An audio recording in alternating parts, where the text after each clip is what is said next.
മാരത്തണിൽ ഇനി ഓടില്ല എന്ന athlete OP. Jay Shah അത്ലറ്റിക്സിൽ തുടരും 1500-ൽ ശ്രദ്ധ കേന്ദ്രീകരിക്കുമെന്നാണ് ഒ.പി. ജയ്ഷ പറഞ്ഞിരിക്കുന്നത്. ഒ.പി. ജയ്ഷ തന്നെ നമ്മോടൊപ്പം ഇപ്പോൾ ടെലിഫോൺ ലൈനിൽ ചേരുന്നുണ്ട്.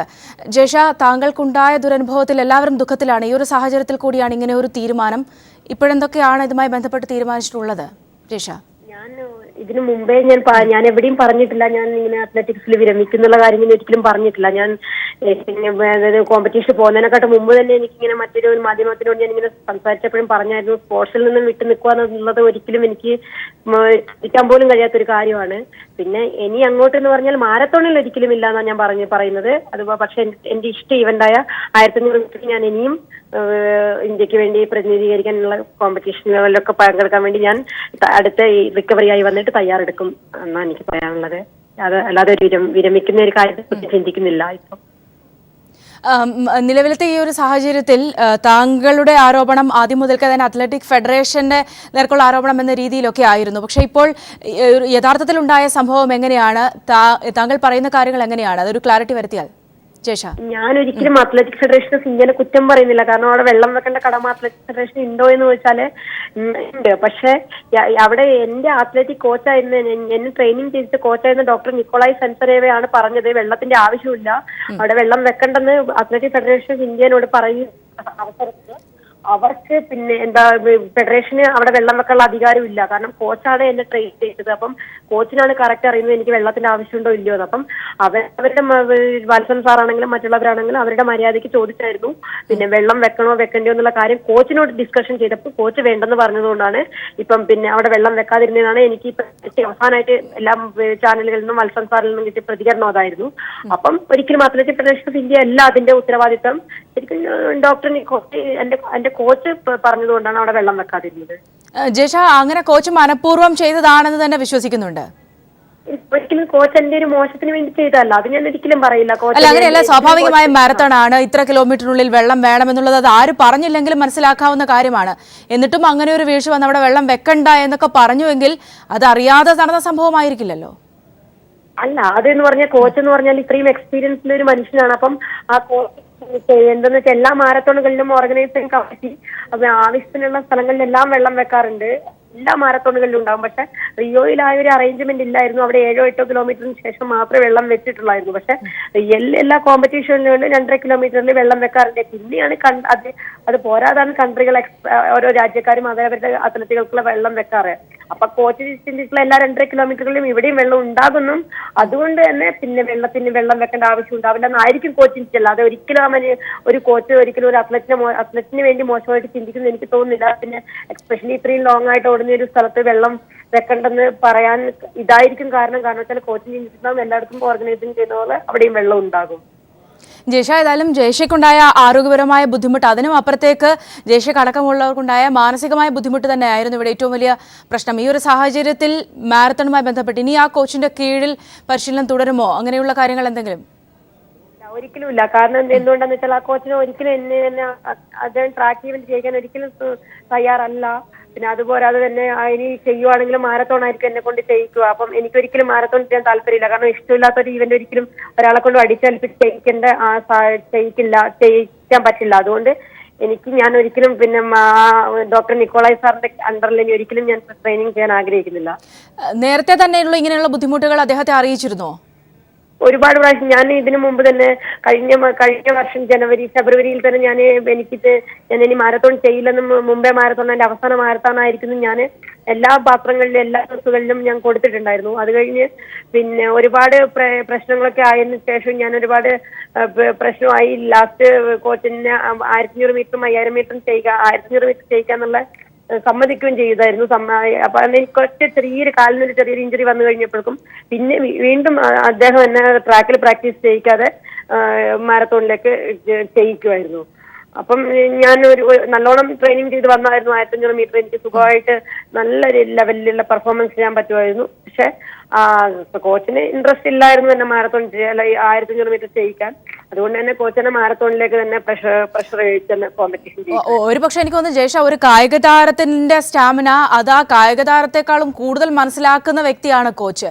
പക്ഷെ അദ്ദേഹത്തിന് പൂർണ്ണമായും എന്താണ് താങ്കൾക്ക് കഴിയുമായിരുന്നത് എന്ന് അറിയാമായിരുന്നിട്ട് കൂടിയായിരുന്നു ഈ മാരത്തോണിൽ ഓടിച്ചത് എന്ന് കൂടി. അങ്ങനെയാണ്. അതെ, കാരണം അതെ, ശരിക്കും ഒരു നല്ലൊരു കോച്ചാണെങ്കിൽ അത്ലറ്റിന്റെ ക്ഷമത അത്ലറ്റിനേക്കാളും കൂടുതൽ അറിയുന്നത് എന്റെ കപ്പാസിറ്റി എന്നേക്കാളും കൂടുതൽ അറിയുന്നത് എന്റെ കോച്ചിനായിരിക്കണം. പക്ഷെ ആ കോച്ചിന്റെ അടുത്ത് ഞാൻ പ്രാക്ടീസ് ചെയ്തിട്ടുള്ള എല്ലാ പ്രാക്ടീസുകളും 1500 മീറ്റർ ഞാൻ ചെയ്തിട്ടുള്ള എല്ലാ പ്രാക്ടീസുകളും ഞാൻ 4 മിനിറ്റ് 5 സെക്കൻഡിൽ താഴെ, അതായത് 4 മിനിറ്റ് 2 സെക്കൻഡ്, 4 മിനിറ്റ് 3 സെക്കൻഡിൽ എല്ലാ വർക്കൗട്ടുകളും 2200 ആൾട്ടിറ്റ്യൂഡിൽ ഊട്ടിയിൽ ഞാൻ റോട്ടിൽ പ്രാക്ടീസ് ചെയ്തിട്ടുണ്ട്. 2200 കിലോമീറ്റർ 2200 മീറ്റർ ആൾട്ടിറ്റ്യൂഡിൽ ഞാൻ ഒരു 1500 മീറ്റർ 4 മിനിറ്റ് 2 സെക്കൻഡ് ഓടുമെന്ന് പറഞ്ഞിട്ടുണ്ടെങ്കിൽ അത് ഇനി എവിടെ വന്ന് നമ്മൾ അതിനെക്കുറിച്ച് ചെക്ക് ചെയ്ത് കഴിഞ്ഞിട്ടുണ്ടെങ്കിലും അത് ലോ ആൾട്ടിറ്റ്യൂഡിൽ വരുമ്പോൾ ഒരു 3:56 3:55 റേസ് ആയിരിക്കും. അത് 100% ഷുവറാണ്. അത് എല്ലാവർക്കും അറിയാം. അതിപ്പോ എനിക്കെന്നല്ല, എല്ലാവർക്കും അറിയാം. അപ്പം എന്റെ ക്ഷമത ഒരിക്കലും ഒളിമ്പിക്സില് ഇപ്പം ഒളിമ്പിക്സിൽ കോച്ച് കണ്ടിട്ട് കോച്ചന്റെ എനിക്ക് എന്തുമാത്രം കപ്പാസിറ്റി ഉണ്ട് മാരത്തോണിൽ നിന്ന് ഉള്ളതുപോലെ തന്നെ അതിലും കൂടുതൽ എനിക്ക് ചാൻസ് ഉള്ള ഈവന്റ് ആയിരുന്നു. നമ്മളുടെ ക്ഷമതയല്ല നോക്കേണ്ടത്, നമുക്ക് ഏത് ഈവന്റിലാണ് നമുക്ക് ഒളിമ്പിക്സിൽ മെഡൽ കിട്ടാൻ ചാൻസ് എന്നാണ് നമ്മൾ നോക്കേണ്ടത്. അപ്പം ശരിക്കും ഏത് ഈവന്റിലാണ് നമ്മൾ ഒളിമ്പിക്സിൽ ഫൈനലിൽ എത്തുകയെന്നാണ് നമ്മൾ അപ്പൊ നോക്കേണ്ടത്. അപ്പൊ ആ അവസ്ഥ അനുസരിച്ച് എനിക്ക് ഏറ്റവും ഈസി ആയിരുന്നു 1500 മീറ്റർ. കാരണം എന്താ വെച്ചാൽ ഞാൻ 402 403 ഞാൻ ഇവിടെ ഇത്രയും ഈ 2000 ആൾട്ടിറ്റ്യൂഡിൽ റോഡിൽ പ്രാക്ടീസ് ചെയ്യുന്ന എനിക്ക് ട്രാക്കിൽ സിന്തറ്റിക് ട്രാക്കിൽ സീ ലെവലിൽ സുഖമായിട്ട് എനിക്ക് 3:55 3:57 റേസ് സുഖമായിട്ട് ഓടാൻ പറ്റും.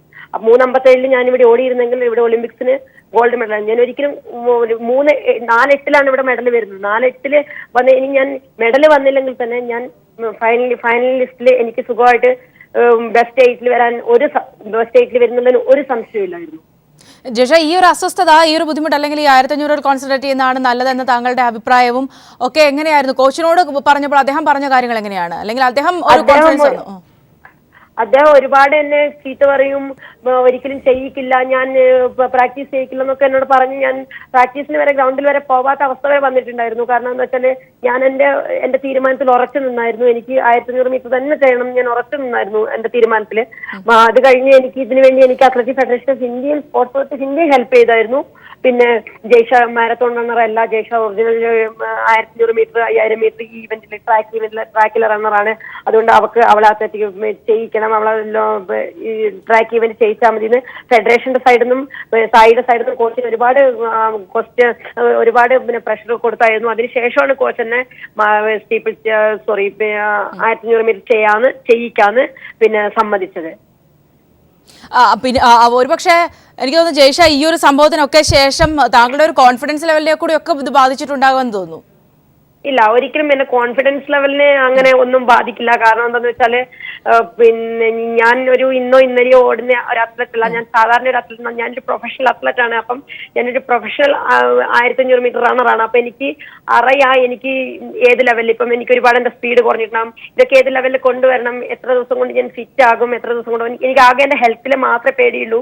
കാരണം എന്താ വെച്ചാൽ ഇപ്പം എന്റെ കണ്ടീഷൻ ഭയങ്കര മോശമാണ്. അതുകൊണ്ട് ഈ റിക്കവറി ആയി വന്നു കഴിഞ്ഞാൽ എനിക്ക് എന്റെ ഈവന്റിൽ എനിക്ക് സക്സസ് ആവാൻ എനിക്കൊരു ബുദ്ധിമുട്ടുണ്ടാവില്ല. ഞാൻ ഇത്രയും വേഗം റിക്കവറി ആയി വന്നിട്ട് ഞാൻ എന്റെ ഈവന്റിൽ അത് 1500 മീറ്റർ ഓടാൻ എനിക്ക് ഒരിക്കലും പേടിയില്ല. പക്ഷെ മാരത്തോണിന് ചിന്തിക്കുമ്പോൾ പോലും എനിക്കിപ്പം മാരത്തോണിന് ചിന്തിക്കാൻ പോലും എനിക്ക് പറ്റില്ല. അതുകൊണ്ട് 1500 മീറ്റർ അല്ലെങ്കിൽ 5000 മീറ്റർ ഈ 2 ഈവന്റിൽ ഞാൻ ഇനി അങ്ങോട്ടുള്ള അടുത്ത ഓപ്പൺ നാഷൻസ് കോമ്പറ്റീഷനിൽ ഞാൻ ആദ്യമായിട്ട് എന്റെ ഈ വർഷത്തെ ആദ്യത്തെ ട്രാക്ക് ഈവന്റ് ചെയ്യുമ്പം അത് ഉറപ്പായിട്ട് നല്ലൊരു റിസൾട്ട് തന്നെ തരാൻ എനിക്ക് പറ്റുന്ന ഷുവറുണ്ട്. ജയ്ഷ, ഈ സംഭവത്തിന് ശേഷം നിക്കോളായ്മ സംസാരിച്ചിരുന്നോ വിഷയവുമായി ബന്ധപ്പെട്ട്? ഇല്ല, ഞാൻ അവിടെ സായി സെന്ററിൽ നിന്ന് ഇങ്ങോട്ട് പോന്നിരിക്കുകയാണ്. എന്റെ സിസ്റ്റർ വീട്ടിലാണ് ഇപ്പോൾ ഉള്ളത്. അപ്പം എനിക്ക് ഡോക്ടർ നിക്കോളായ് സാറിനോട് ഇനി സംസാരിക്കേണ്ട എനിക്ക് ആവശ്യമുണ്ടെന്ന് എനിക്ക് തോന്നുന്നില്ല. കാരണം എന്താന്ന് വെച്ചാൽ ഇത്രയും പ്രശ്നങ്ങളായി. അതുകൊണ്ട് എനിക്ക് അദ്ദേഹത്തോട് സംസാരിക്കണം എന്ന് എനിക്ക് തോന്നി. അദ്ദേഹം വിളിച്ച് അന്വേഷിച്ചുമില്ല താങ്കളുടെ ആരോഗ്യ കാര്യങ്ങളെ കുറിച്ചൊന്നും അന്വേഷിച്ചില്ല? ഇല്ല, ഒരാളും അന്വേഷിച്ചിട്ടില്ല. കോച്ചാണെങ്കിൽ എന്നെ വിളിച്ച് അന്വേഷിച്ചിട്ടൊന്നുമില്ല. അപ്പൊ എങ്ങനെയുണ്ട് എന്തുണ്ടെന്ന് ഒരു മെസ്സേജ് ഒന്നും അങ്ങനെ ഒന്നും എനിക്ക് വേണ്ടി അയച്ചിട്ടില്ല, ഒരു മെയിലൊന്നും അയച്ചിട്ടൊന്നുമില്ല. യെസ്, വളരെ നന്ദി ഒ.പി. ജയ്ഷ. ഏതായാലും 1500 കോൺസെൻട്രേറ്റ് ചെയ്യുക, ഞങ്ങളുടെ അഭിമാനമായി വീണ്ടും വളരെ ശക്തമായി തന്നെ തിരികെ വരും ജയ്ഷ എന്ന് ഞങ്ങൾക്ക് ഉറപ്പുണ്ട്, ആത്മവിശ്വാസമുണ്ട്. എല്ലാ ആശംസകളും അതിനുകൂടി നൽകുന്നു. ഏതായാലും നിലവിലിപ്പോൾ ജയ്ഷ പറഞ്ഞിരിക്കുന്നത് അത്ലറ്റിക്സിൽ നിന്ന് താൻ പിന്നോട്ടില്ല, 1500 കോൺസെൻട്രേറ്റ് ചെയ്യും. പക്ഷേ മാരത്തൺ തനിക്ക് പറ്റില്ല, അത് നേരത്തെ തന്നെ താൻ പറഞ്ഞതാണ്. കോച്ചാണ് അന്ന് വെള്ളം നൽകാത്തത് അടക്കമുള്ള തീരുമാനങ്ങൾ കോച്ചിൻ്റെ ഭാഗത്തു നിന്നുമാണ് ഉണ്ടായത് അടക്കമുള്ള കാര്യങ്ങളാണ് ഇപ്പോൾ ജയ്ഷ നമ്മോടൊപ്പം പങ്കുവച്ചത്. ദേവദാസ് ചേരുന്നുണ്ട് നമ്മോടൊപ്പം ടെലിഫോൺ ലൈനിൽ. ദേവദാസ്, വലിയ ചർച്ചകൾ ഈ വിഷയവുമായി ബന്ധപ്പെട്ടൊക്കെ നടന്നതാണ്. അതൊരു ഭാഗത്ത് നേരത്തെ തന്നെ നിക്കോളയുടെ അടുത്ത് കൃത്യമായി തന്നെ വ്യക്തമാക്കിയിരുന്നതാണ് തനിക്ക് മാരത്തൺ ഓടാൻ കഴിയില്ല. സ്വാഭാവികമായും ഒരു അത്ലറ്റിനെ സംബന്ധിച്ചിടത്തോളം അവരുടെ കഴിവിനെ ഒരുപക്ഷെ അവരെക്കാളും കൂടുതൽ അറിയേണ്ടത് കോച്ചിനാണ്. ആ ഒരു കോച്ചാണ് ഇങ്ങനെ അവരെ കൊണ്ട് പറ്റാത്ത ഒരു ഇനം ചെയ്യിപ്പിക്കുന്നതും ഇങ്ങനെ ഇത്രയും സംഭവങ്ങൾ ഉണ്ടാവുകയും ചെയ്തത്. ദേവദാസ്, സൗമ്യ, ഇതിന്റെ ഒരു ചരിത്രം ഒന്ന് നോക്കണം. എന്താ പറയുക, 2006 ഈ ജയ്ഷ സാധാരണ ഒരു അത്ലറ്റ് അല്ല, ഏഷ്യയിലെ ടോപ്പ് അത്ലറ്റ് ആണ്. 2006 ദോഹ ഗെയിംസിൽ 5000 മീറ്റർ ബ്രോൺസ് മെഡൽ, ഇൻജോൺ ഗെയിംസിൽ 1500 മീറ്ററിൽ ബ്രോൺസ് മെഡൽ. അങ്ങനെ നേടിയ ഒരു കുട്ടീനെ 2015 മുംബൈ മാരത്തോണില് മാരത്തോൺ വിൻ ചെയ്തപ്പം, ഇനി നിനക്ക് 42 കിലോമീറ്റർ ആണ് നല്ലത്, നീ നല്ലോണം പ്രാക്ടീസ് ചെയ്താൽ നിന്റെ എൻഡ്യൂറൻസ് കൂടും, എന്നാലും നിനക്ക് 5000, 1500, 3000 ഈസി ആയിട്ട് ജയിക്കാന്ന് പറഞ്ഞ് പറ്റിച്ചിട്ട് ഈ അത്ലറ്റിക് ഫെഡറേഷൻ ഇതിന്റെ ഭാഗമുണ്ട്. എന്താ, നോർത്ത് ഇന്ത്യയിലെ ഏതോ പെണ്ണിനെ 1500 എടുക്കാൻ വേണ്ടിയിട്ട് ജയ്ഷനെ പുറത്താക്കിയതാന്ന് എനിക്ക് ഷുവറാ, അതില്ലല്ലോ. ആ ഇതിന് ഈ നിക്ലോയ് നിന്നത് അന്വേഷിക്കണം. 1. 2 പറയുന്നത്, ജയ്ഷ പറയുന്ന നിക്ലോയ് ആണ് ഇത് പറഞ്ഞ. ജയ്ഷ പോലീസ് സ്റ്റേഷനിൽ എന്തായാലും കേസ് കൊടുക്കണം, ഡൽഹി ഹൈക്കോടതിയിലോ അല്ലെങ്കിൽ സ്റ്റേഷനിൽ പോയിട്ട് കേസ് കൊടുക്കണം. എനിക്ക് വെള്ളം തരണ്ടെന്ന്, ഈ ഒരു നിയമപ്രകാരമുള്ള വെള്ളം തരണ്ടെന്ന് പറഞ്ഞ് ഞാൻ മരിക്കുവേനോ. അതുകൊണ്ട് പോലീസ് സ്റ്റേഷനിൽ കേസ് കൊടുത്താൽ ഫെഡറേഷനും കേസ് കൊടുക്കും. പിന്നെ വേറെ ഒന്നും സൗമ്യ ഒന്നും ആലോചിക്കേണ്ടത്, ജയ്ഷ ഇപ്പം ഫെഡറേഷനെല്ലാം പേടിച്ചിട്ട് പറയുന്ന പോലെ എന്താന്ന് പറഞ്ഞാല്, ഇന്റർനാഷണൽ അത്ലറ്റിക് ഫെഡറേഷൻ റൂൾസ് പ്രകാരം അതാത് ഓർഗനൈസിംഗ് കമ്മിറ്റി 8 കിലോമീറ്ററിൽ വെള്ളം വെക്കേണ്ടതും, അതാത് രാജ്യങ്ങളുടെ ഡെസ്ക് 2.5 കിലോമീറ്ററിൽ വെക്കേണ്ടതും അതാത് കോച്ച് പറയണം, അല്ലെങ്കിൽ ഫെഡറേഷൻ പറയണ്ട. ഇനിയിപ്പോ കോച്ച് പറഞ്ഞെന്ന് വിചാരിച്ചാ വേണ്ടാന്ന്. ഫെഡറേഷൻ ഒരു വെള്ളം വെക്കുന്നതിന് എന്റെ സൗമ്യ, നാട്ടില് പക്ഷിക്ക് നിങ്ങൾ വെള്ളം വെക്കൂലേ ബാക്കിൽ? ഞങ്ങൾ പട്ടിണി കിടക്കുന്നുണ്ട്, അത്താഴ പട്ടിണിക്കാർ ഉണ്ടോന്ന് ചോദിച്ചിട്ടല്ലേ വീട് പൂട്ടുക രാത്രി. പുറത്ത് കഞ്ഞിന്റെ വെള്ളം വെക്കൂലേ പശുവിന്? ഞങ്ങൾ ആ സ്ഥലത്തുനിന്ന് വരുന്ന ഈ സ്റ്റുപ്പിഡ്സിന്, അതാണ് ഈ വത്സൻ എന്നെല്ലാം പറഞ്ഞത്. എന്താ പറയാ, ഫെഡറേഷൻ സെക്രട്ടറി അല്ല, അവർക്ക് അതിനൊന്നുമല്ല, പൈസ കട്ടു. ആ വെള്ളത്തിനേനു ഏറ്റവും അധികം പൈസ ബ്രസീലിൽ. എനക്ക് ഷുവറാ, ജയ്ഷന്റെ വെള്ളം എടുത്തിട്ട് നമ്മളെ ഓഫീഷ്യൽസ് റയോയില് കടപ്പുറത്ത് ഈ മറ്റേ കള്ളിന്റെ കൂടെ കുടിക്കാൻ പോയി എന്നുള്ള കാര്യം ഉറപ്പാ. ഓളെ കാർട്ടൺ വെള്ളം എടുത്തു. അവിടെ ബീറിനാണ് വില കുറവ്, വെള്ളത്തിന് വില അധികം. അപ്പോ ഈ ജയ്ഷക്ക് എന്ത് പറ്റിയെന്ന് പറഞ്ഞാൽ ജയ്ഷ മരിക്കുവാനോ. അപ്പൊ നിക്ലോയ് എന്തുകൊണ്ട് പറഞ്ഞു? അപ്പൊ ഫെഡറേഷൻ അല്ലേ അന്വേഷിക്കണ്ടേ? ഫെഡറേഷൻ ജയ്ഷന്റെ എതിരെ മിഞ്ഞാന്ന് എന്താ പറഞ്ഞത്? ജയ്ഷ പെർഫോമൻസ് പോക്കായോണ്ടാണ് ജയ്ഷ ഇങ്ങനെ കംപ്ലൈന്റ് ചെയ്യുന്നത്. ജയ്ഷ എപ്പോഴും കംപ്ലൈന്റ് ചെയ്യുന്നത്. ഒരു 1500 ടെക്നിക്ക് അല്ല മാരത്തോൺ. മാരത്തോൺ എന്ന് പറഞ്ഞാൽ വേറെ തന്നെ ടെക്നിക്ക്. അത് ഈ കെനിയൻസും അത് പ്രത്യേക. ഇപ്പൊ സുനിത ഗോഡ്ര എന്ന് പറയുന്ന മാരത്തോൺ റണ്ണർ, ഇന്ത്യന്റെ എക്കാലത്തെയും വലിയ മാരത്തോൺ റണ്ണറാ. 76ഓളം മാരത്തോണിൽ പങ്കെടുത്ത അവള് 10,000 മീറ്ററിന്ന് അങ്ങ് പോയതാ മാരത്തോൺ റണ്ണിന് മാത്രം. അല്ലെങ്കിൽ ഒരു 5000 മീറ്റർ കഴിഞ്ഞിട്ട് മാരത്തോണിലേക്ക് ഒരിക്കലും ഒരു കൊല്ലം. ഇപ്പൊ ഒളിമ്പിക്സിന് വേണ്ടിയിട്ട് പെർഫോം ചെയ്യുന്നത് 4 കൊല്ലത്തെ പെർഫോമൻസാ. 2015 ഒരു കുട്ടീനെ മാരത്തോണിലേക്ക് മാറ്റിയത് ആര്? ഫെഡറേഷൻ അന്വേഷിച്ചോ? എങ്ങനെയാണ് ജയ്ഷനെ മാറ്റിയത്? ജയ്ഷനെ മാറ്റിയത് ഈ കവിത റാവത്ത് എന്നല്ല പറയുന്ന കക്ഷീന ഇതിലേക്ക് കയറ്റാനും 5000 മീറ്ററിൽ വേറൊരു നോർത്ത് ഇന്ത്യനെ കയറ്റാനെന്നുള്ള കാര്യം ഷുവറാണ് സൗമ്യ. ആ ജയ്ഷ ഇപ്പൊ എന്താ പറയാ, ഫെഡറേഷൻ പഠിച്ച് ഇന്നലെയെല്ലാം ഫെഡറേഷൻ ഇപ്പൊ പ്രശ്നം എന്താ പറയാ, ഫോട്ടോസ് വന്നു. ജയ്ഷന്റെ ഞങ്ങളുടെ ഇന്ത്യൻ ഫ്ലാഗും ഡെസ്കും വെച്ചിട്ട് അവിടെ വെള്ളമില്ല, ഒഫീഷ്യൽസും വേണം. അതത് 4 പോയിന്റില് അത് ഉണ്ടായിട്ടില്ല. ഇവള് ബോധം കേട്ടപ്പം ഒരാൾ പോലും പിടിക്കാൻ ഇന്ത്യന്റെ ഭാഗത്തുനിന്ന് ഉണ്ടായിട്ടില്ല. ഇന്ത്യന്റെ ഡോക്ടർ, റേഡിയോളജിസ്റ്റ് പോയാൽ അവൻ എന്താ അറിയാൻ ആളില്ല. വോളണ്ടിയേഴ്സ് ആണ്, അവിടുത്തെ ഓർഗനൈസിംഗ് വോളണ്ടിയേഴ്സ് ആണ് സ്ട്രെച്ചറിൽ എടുത്തത്. സമയം പരിമിതി മൂലം ഇവിടെയാണ്. വളരെ നന്ദി ദേവദാസ് ഈ അവസരത്തിൽ നമ്മോട് സംസാരിച്ചതിന്.